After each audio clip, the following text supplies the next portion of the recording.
You have some narrative in your mind that is so negative that when you look in the mirror, you see somebody worth trashing. You see what's wrong. You pick apart your appearance. And I want to reverse that, because here's the deal about self-confidence. Self-confidence begins with you. You realize the word self is in there, right? I can't give you confidence. I can give you a little boost. I can give you tools. I can encourage you. But confidence is forged in fire. It's something that's within you. And here's the thing I want you to realize about confidence. You are a confident person. That's why you miss feeling that way. You can only miss what you know. You've just been blocked from the feeling of it. And wherever you are right now in your life, I'm telling you, confidence is in there. You just got to figure out how to tap into it. If you're holding on to something that does not serve you, you are making a terrible error.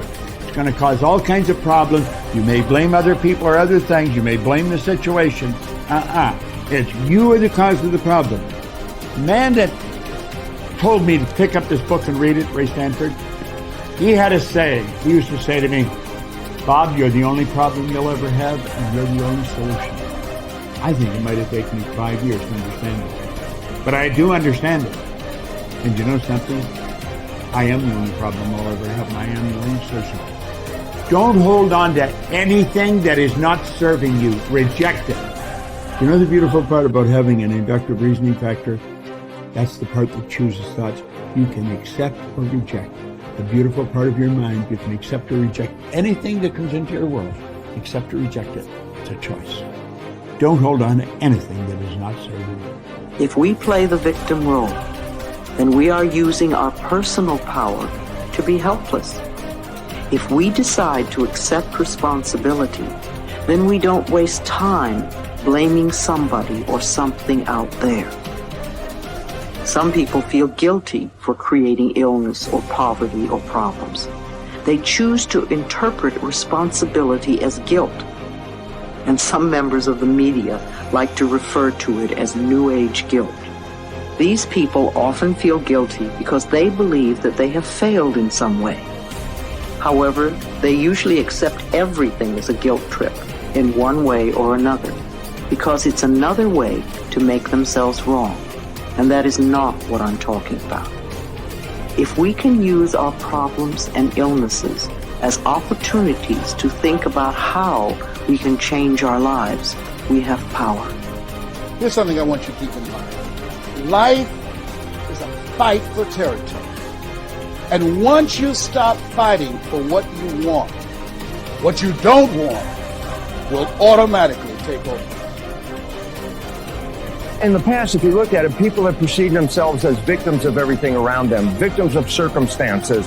And then we go, I'm sorry, life did not give me those wonderful things that other people have. And the simple reality is, no, if you have an issue, it's not the outside. This is what we've always, universe, give me something. We now know that our issues are internal. It's our own subconscious beliefs that we've been programmed with of disempowerment. Like when a child is growing up and getting its programs, so think of what things parents say.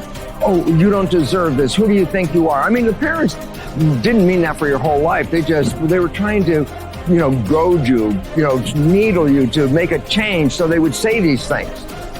95% of our life comes from those programs. So if you have disempowering beliefs about who you think you are, because you got them from other people, that's how you know who you are. These disempowering beliefs play 95% of the day in an average person's life.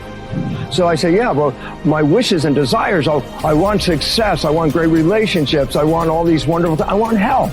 I go, that's conscious minds, because conscious mind's creative. But as science reveals, only 5% of the day are we operating from our own personal wishes and desires. 95% of the day we operate from the programs that we got in the first 7 years.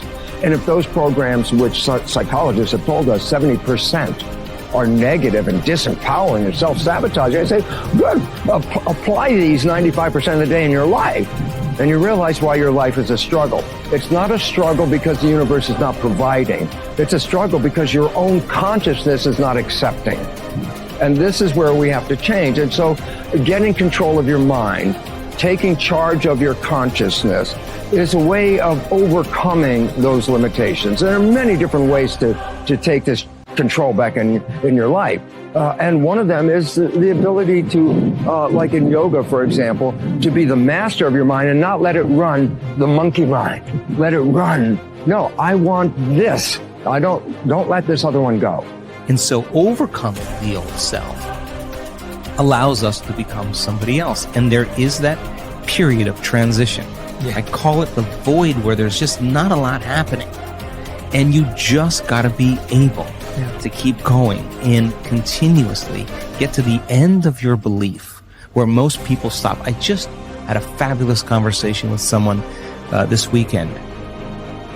Broke through to the other side, and now there's so much magic happening around this person.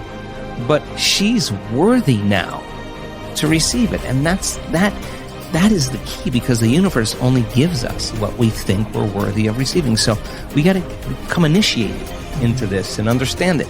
Thousands of years of programming that says that we have to change things matter to matter, in three-dimensional reality. And it will take time, but to begin to connect to that resource called the quantum field and create from the field instead of from matter, there's a lot of unlearning that has to go on. You have to really begin to mentally rehearse. Like, so you ask yourself at the end of your day, I do this every day. How'd I do? How'd I do today, bro? How'd you do? Did you do good? Where'd you fall from grace? What was it that caused you to go unconscious for the rest of the day? Like, what was that moment? Now, if you're a student of life, you'll begin to contemplate, well, it was that person that said that thing, then I reacted, or I got this email, or things didn't go my way, and I started feeling angry or frustrated or fearful. The next time that happens, how could I evolve my experience? Now, you may have to search for some answers of the best model to build, or you may actually have a long contemplation and start to go, God, the next time that happens, I think I'm going to do this, or I'm going to do that, or I'm going to plan my behaviors. And the act of closing your eyes and rehearsing what you're going to do begins to install the neurological hardware in your brain to look like you already did it. Now the brain is no longer a record of the past. Now it's a map to the future. And if you keep installing that hardware, the hardware will become a software program, which means you'll just start acting like a happy person. Why? There's no magic there. You installed the circuitry. So that's more important than the news. Right. It's more important than answering any email or any text. It's more important than talking about your past. If you want to enjoy self-confidence on the outside, you must practice complete integrity on the inside. The foundation of self-confidence is for you to live your life consistent with your innermost values and principles, while thinking and acting in harmony with your highest aspirations. Men and women with the most solid self-confidence are those who are absolutely clear about what it is they believe to be right and good and worthwhile, and who live their lives consistent with these values. Everything they do or say is an expression of their innermost convictions. Your whole world can fall down around you, but as long as you know that you are doing the right thing, you will have a deep inner sense of calm that will manifest itself in an attitude of confidence and self. In an attitude of confidence and self-assurance in any situation. You will have many ups and downs in life. But what is most important is that you remain true to yourself. Your true values are only expressed in your actions, in what you do. You can tell what you truly believe by observing what you do in any situation in which you have to make a choice, especially when you are under stress and pulled in two directions at once, with opposing demands or responsibilities. This is when your true values are revealed. The action that you take in any given situation will tell you which of your values is uppermost or whether you have any values at all. It is not what you say, hope, wish, or intend, but only what you do that counts. Your choices of the actions you take tell you unerringly who you really are. You can develop within yourself a superb set of values by acting as though you already had those values. You can develop integrity and courage and compassion and confidence by behaving as though you already had these qualities. The more you act the part, especially when you demonstrate these qualities under stress or when you feel like doing or saying something else, the more rapidly these qualities become a permanent part of your mental makeup. The more you practice good values, the more rapidly you become a truly superior person. The keys to developing the unshakable self-confidence that will make everything else possible for you are self-control, self-mastery, and self-discipline. Self-confidence can come directly by behaving in a self-confident manner, but more often it comes indirectly by doing and saying the things and practicing the behaviors that lead to self-confidence. The most important self-development behavior is living consistently with your highest values at every opportunity